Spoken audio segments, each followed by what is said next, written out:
Photo electric effect आखिर होता क्या है? यार इस टॉपिक को बहुत डिटेल में हम डिस्कस करते हैं। थ्योरेटिकल एमसीक्यूज भी बहुत सारे पढ़ते हैं। एक फोटो इलेक्ट्रिक इफेक्ट और एक कॉम्पटन इफेक्ट।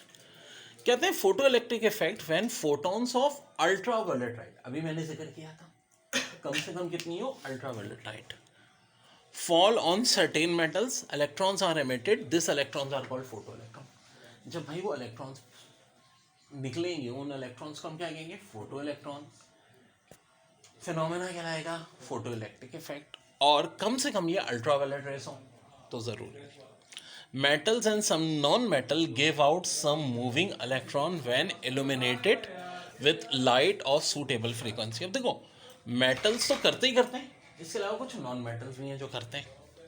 फिर है velocity of photo electron is increase by increasing frequency of incident light. Velocity photo electron की इंक्रीज हो जाती है जब हम क्या करते हैं?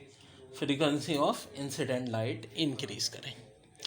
फिर क्या है? Maximum kinetic energy with which photo electrons are emitted depends very strongly on frequency of incident light. Maximum kinetic energy with which photoelectrons are emitted depend very strongly on frequency of incident light. ये भी बड़ा important की point है, ठीक है। अब देखो ये एमसीक्यूज बहुत आती है। कैसे? Velocity of photo electron dash by increasing the frequency of incident light. Increase या डिक्रीज? तो ऑफकोर्स इंक्रीज।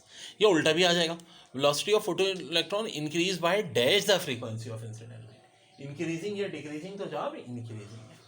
ये ऐसे एमसीक्यूज आते हैं, की पॉइंट्स को इसलिए बहुत इंपॉर्टेंट होते हैं। अब if intensity of incident light increase, only the member of photo electron emitted is increase, the energy of photo electron is given by E equal to half mv square equal to h nu my ns h nu, where h nu is work function. अब work function क्या होता है? देखो, is the least amount of energy the photon should have to eject an electron. यानी कम से कम वो energy जो को फोटो इलेक्ट्रॉन्स को इजेक्ट करने के लिए चाहिए होती है। थ्रेशोल्ड फ्रीक्वेंसी क्या होगी? Is frequency of photon below which no photo electron is ejected. तो थ्रेशोल्ड के मीनिंग क्या होते हैं? एक मिनिमम रिक्वायरमेंट, यानी इससे कम फ्रीक्वेंसी होगी तो फोटो इलेक्ट्रॉन नहीं इजेक्ट होगा। फिर एक और बहुत इंपॉर्टेंट है, photo cell is the device which converts light energy directly into electrical energy. It is based on principle of photo electric